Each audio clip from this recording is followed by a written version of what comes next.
मैं हूं कृष्णा उपाध्याय और आप देख रहे हैं IBN7 भारत। मैं अभी मौजूद हूं मधुपुर जंक्शन पे।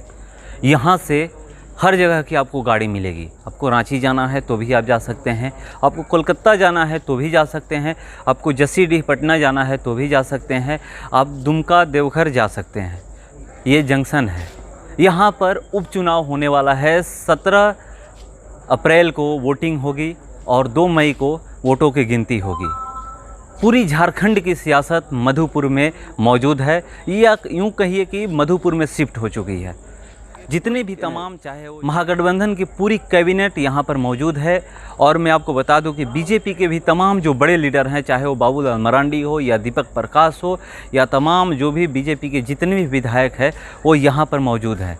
मैं आपको बता दूं कि मधुपुर उपचुनाव प्रतिष्ठा का सवाल बन चुका है बीजेपी के लिए इसलिए क्योंकि बीजेपी 2 उपचुनाव हार चुकी है। बेरमो और दुमका उपचुनाव हार चुकी है। और अब देखने वाली बात होगी कि इस मधुपुर उपचुनाव में क्या वो जो तीसरी हार से बच पाएगी या नहीं।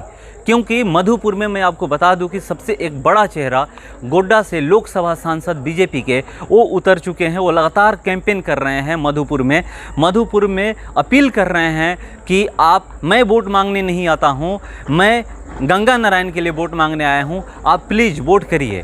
तो मैं यहाँ पर अब जो सियासत है, अब देखने वाली बात होगी कि यहाँ की जनता, मधुपुर की जनता किसको वोट करेगी। उसके बाद 2 मई को पता चलेगा कि किसको यहाँ से जिता करके विधानसभा भेजती है। लगातार मुख्यमंत्री भी 9 अप्रैल से यहाँ पर मौजूद हैं, मधुपुर में कैंपेन कर रहे हैं। आज उनका आखिरी सभा था।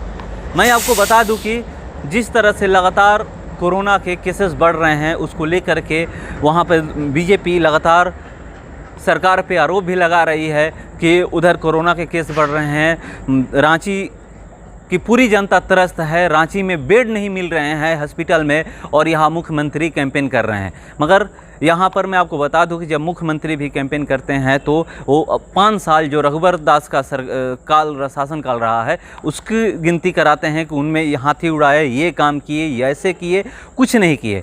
ये नहीं बताते हैं, कोई नहीं बताता कि हम 15 महीने में क्या किए, हम यहाँ के मधुपुर के जनता के लिए विकास का पैमाना क्या होगा, रोजगार कैसे यहाँ के युवाओं को मिलेगा, ये कोई नहीं बताया। ना बीजेपी की तरफ से किसी ने बताया और न ही जेएमएम की तरफ से महागठबंधन के। मैं आपको बता दूं कि कल तेजस्वी यादव भी आए थे, तो तेजस्वी यादव भी बीजेपी पर आरोप लगाते रहे। वो नहीं बताया कि कैसे विकास होगा। हाँ, हालांकि ये बताया कि बिहार में हमने कहा कि 10 लाख नौकरी एक बार में, जो मेरी पहली कलम चलेगी, वो 10 लाख युवाओं को रोजगार मिलेगा, वो भी सरकारी नौकरी।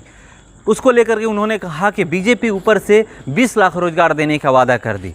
अब सवाल उनसे पूछिए कि बीजेपी कैसे 20 लाख रोजगार दे रही है, कहाँ से, कहाँ गए उनके वादे। उसी तरह यहाँ के जो युवा हैं त्रस्त हैं, झारखंड के जितने भी युवा त्रस्त हैं। आप 15 महीनों से देख रहे होंगे रांची के सड़कों पे, चाहे वो रांची के कोई भी ग्राउंड हो, वहाँ पर वो धरना दे रहे हैं अपनी मांगों को लेकर के। चाहे वो सहायक पुलिसकर्मी हो, चाहे होमगार्ड के जवान हो, लगातार 30-35 दिनों से पुंदांग में वो बैठे हुए थे, होमगार्ड के पुरुष महिला जवान। चाहे मैं आपको बता दूं कि जेपीएससी वाले वो भी धरना दे रहे हैं। तमाम जितने भी लोग हैं वो धरना दे रहे हैं। जेएससी पंचायत सचिव अभ्यर्थी हैं वो धरना दे रहे हैं। नियोजन नीति जो रघुवर दास द्वारा बनाई गई थी उसको रद्द कर दिया गया, उसको लेकर के भी लगातार बीजेपी आरोप लगाती रही है कि इनके पास कोई नियोजन नीति नहीं है। ऊपर से हमारी नियोजन नीति रद्द भी कर दी। हमने अच्छा काम किया था, वो कह रहे हैं कि हम यहाँ के झारखंड के युवाओं को हमने नौकरी देने का प्रावधान किया कि 10 साल तक आरक्षित किया कि वहाँ पर सिर्फ यहीं के लोगों को नौकरी मिलेगा, किसी और को नहीं मिलेगा। तो उसको नियोजन नीति को रद्द कर दिया। अगर नियोजन नीति अगर उनके पास होती तो वो अपनी नियोजन नीति लाते, हमारे नियोजन नीति खुद ही रद्द हो जाती। मैं आपको बता दूं कि उन्होंने तमाम इसको लेकर भी, नियोजन नीति को लेकर भी, मिथिलेश ठाकुर जो मंत्री हैं पेयजल और स्वच्छता विभाग के, उन्होंने कहा कि जब हम अपनी नियोजन नीति लाएंगे तो ताल ठोक कर लाएंगे, पूरी राज्य की जनता देखेगी और बीजेपी भी देखेगी। ये तमाम तरह के जो आरोप प्रत्यारोप, यहाँ पर मैं बात करूँ तो यहाँ पर भारत पाकिस्तान हुआ, जितना भी अभी चुनाव में प्रचार प्रसार हो रहा है, हिंदू की बात हो रही है, कोई मुस्लिम की बात कहीं हो रही है, तो ये तमाम तरह के जो अपने एक क्षेत्र है, भारत पाकिस्तान बहुत ज़्यादा जिंदाबाद के, ये जीतेंगे तो नारायण, ये तमाम तरह की बातें हुई प्रचार प्रसार का। अब देखने वाली बात होगी कि मधुपुर की जनता किसके तरफ जाती है। मैं आपको बता दूं कि अपने तरफ से कितनी भी पार्टियां जोड़ लगा ले, मगर जनता जो चाहेगी वही होगा भैया। क्योंकि जनता ही यहाँ से, चाहे पूरा यहाँ जो लोकतंत्र है जनता के द्वारा ही चुन करके यहाँ से, चाहे सांसद हो, विधायक हो, सब चाहे वो लोकसभा भेजे जाएं या विधानसभा भेजे जाते हैं, जनता के द्वारा ही भेजे जाते हैं। अब देखने वाली बात होगी कि यहाँ से जनता किसको वोट करती है, किसके पक्ष में वोट करती है और किसको विधानसभा भेजती है। क्योंकि चाहे अपने तरफ से, मैं पहले ही बोला कि अपने तरफ से कोई कितना भी जोर लगा ले, कोशिश कर ले, यहाँ पर जनता जो चाहेगी वही होगा। अब देखने वाली बात होगी कि जनता इस यहाँ पर मधुपुर के उपचुनाव में किसको सपोर्ट करती है, किसको वोट करती है और किसको यहाँ से मधुपुर से विधानसभा भेजती है रांची।